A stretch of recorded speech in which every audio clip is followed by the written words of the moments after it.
औज़ुबिल्लाहि मिनश्शैतानिर्रजीम बिस्मिल्लाहिर्रहमानिर्रहीम अस्सलामु अलैकुम वरहमतुल्लाह। उम्मीद करता हूँ आप खैरियत से होंगे। राहकास्ट के एक और प्रोग्राम के साथ आपका मेज़बान मोहम्मद साद असलम हाज़िर खिदमत है। आज जो शख्सियत हमारे साथ स्टूडियोज़ में मौजूद हैं, ये मेरी खुशकिस्मती है। उनको हम बहुत सारे नातिया प्रोग्रामात में सुनते रहे हैं, मुशायरों में उनको देखते रहे हैं और मेरी उम्र से कई गुना बड़ी उनकी उम्र है। और हम जब लड़कपन और जवानी के दिनों में इनको मुशायरों में देखा करते थे तो इनकी शायराना सलाहियतें जो है वो हमारे अंदर भी एक बिजली भर देती।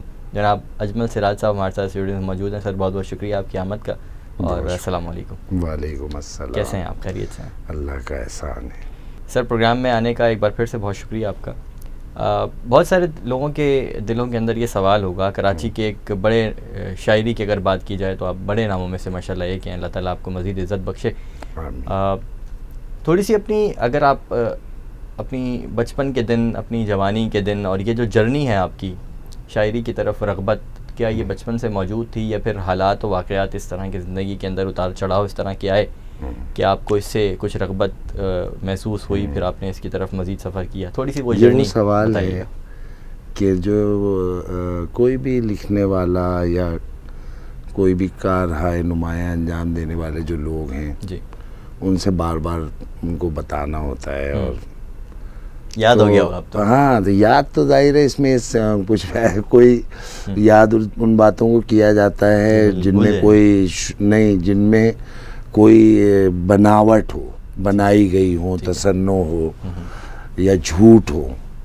लेकिन जब जैसा आपका सवाल है इसमें जाहिर है कोई वो ही नहीं है, झूठ तो उसमें बना याद रखने वाली कोई बात नहीं है। हुआ ये कि एक तो बात इसमें ये है, इसके सवाल के जवाब में, कि मेरे घराने में यानी मेरे घराने में सबसे पहले तो मेरे माँ बाप, मेरे वालिदैन, तो मेरे अब्बू भी जो है वो बहुत ही ज़बरदस्त किस्म के शायर और मेरी अम्मी भी। लेकिन मुझे याद है कि जब तक मेरी वालदा का इंतकाल नहीं हुआ था तो मेरे वहम व गुमान, मेरे हाशिए ख़याल में कहीं नहीं था कि मैं शायरी करूँगा।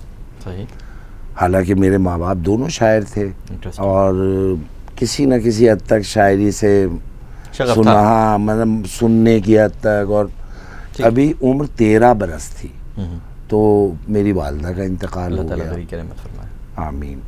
तो जब मेरी वालदा का इंतकाल हो गया तो हम लोग, जाहिर है हम पूरे बहन भाई बहुत ही गहरी उदासी में चले गए जिस उम्र में मेरी वालदा का इंतकाल हुआ था जी।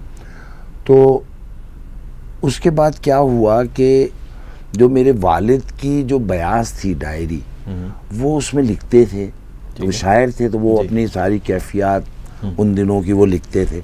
और हम लोगों का काम ये होता था कि सुबह जब अब्बू ऑफिस चले जाते तो जिस वक्त मौका मिलता था वो अब्बू की बयास खोल के और वो पढ़ता था कि क्या लिखा है रात को अब्बू ने, शाम को आके क्या लिख रहे थे, कुछ वालदा के बारे में लिखते वो सब कुछ लिखते थे, वही लिखते थे वो। ठीक है। तो उस ज़माने में मैं ये समझता हूँ कि वो शायरी पढ़ के, वो 30-40 गज़लें थी अब्बू की उस ज़माने की, तो वो हम सबको याद हो गई। और उसी से जो है ना, यानी मैं 13 साल का था, ये 1981 का वाक़या है। और 82 में फिर मैंने एक नज़्म कही जो मेरी वालदा के लिए थी और वो जो है ना मेरा ख़ास था शायरी का। ठीक है। फिर तो उसके बाद जो है वो फिर ये हुआ कि शायरी जो है ना वो अव्वलियत अख्तियार कर गई मेरी ज़िंदगी में, प्रायोरिटी पे। हाँ, सबसे ज़्यादा, यानी हद ये है कि पढ़ाई से भी ज़्यादा। और मैंने 8वीं जमात से स्कूल छोड़ दिया, मकसद ज़िंदगी बन गई। हाँ, स्कूल छोड़ दिया जाना। यानी मेरे सारे बहन भाई यूनिवर्सिटी गोइंग थे और बड़ी अच्छी आला तालीम हासिल करते रहे मेरे सामने, और मैं स्कूल नहीं गया। उसके बाद 8वीं के बाद मेरी वालदा का जब इंतकाल हुआ और मैंने 9वीं और 10वीं जो है वो प्राइवेट इम्तिहान दिया। मैंने 11वीं और 12वीं इंटरमीडिएट भी प्राइवेट किया और फिर कराची यूनिवर्सिटी में दाखिला भी लिया, फिर और भी पढ़ा।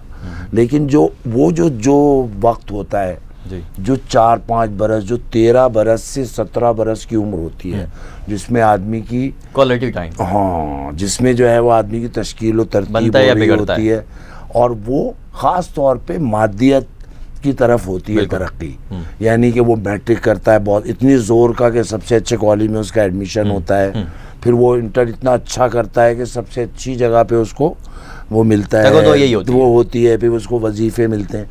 लेकिन मेरा ऐसा कुछ नहीं था।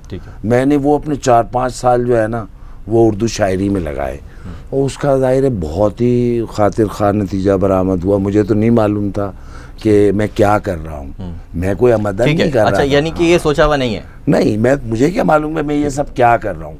मैं तो सबसे डांट खा रहा हूँ, सब मुझे बुरा भला कह रहे हैं, सारे अजीज, सारे रिश्तेदार, सिवाय मेरे वालिदैन, सिवाय मेरे वालिद और मेरे बहन भाइयों के, वो मुझे ज़्यादा जानते थे।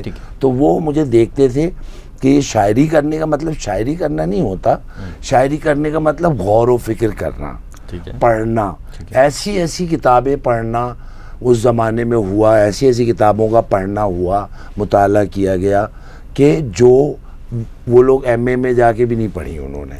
और जाहिर है वो मैं तो लिटरेचर डायरेक्ट पढ़ने लगा, मैं आग का दरिया पढ़ने लगा, मैं हरमन हैस का नॉवेल सिद्धार्थ मैंने पढ़ लिया मैट्रिक में।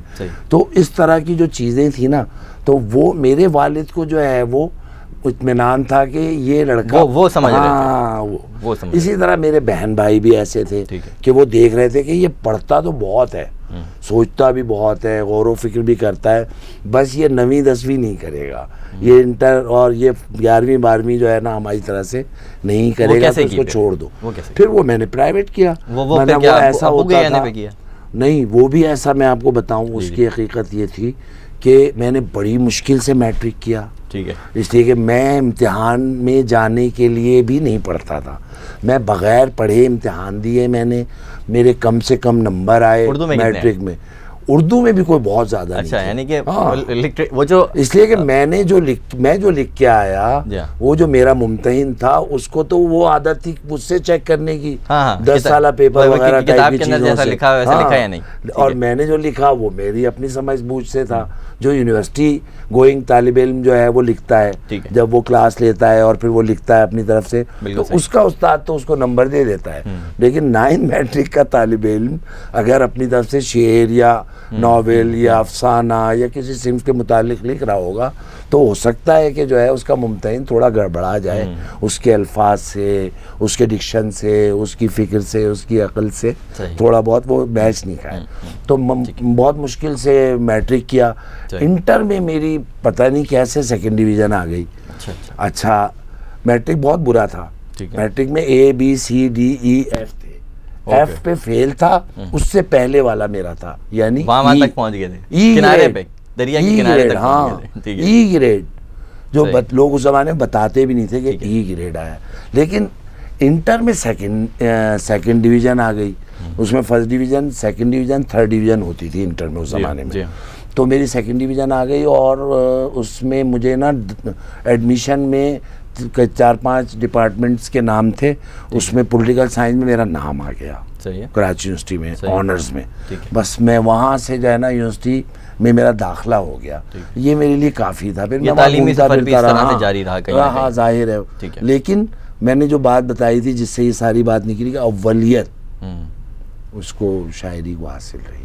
इंटरेस्टिंग ये पॉइंट है कि आपको खुद नहीं पता था कि मैं किस रास्ते पर चल रहा हूँ। बिल्कुल, वो मेरा तो मामूल का जैसा था, आमिल नहीं।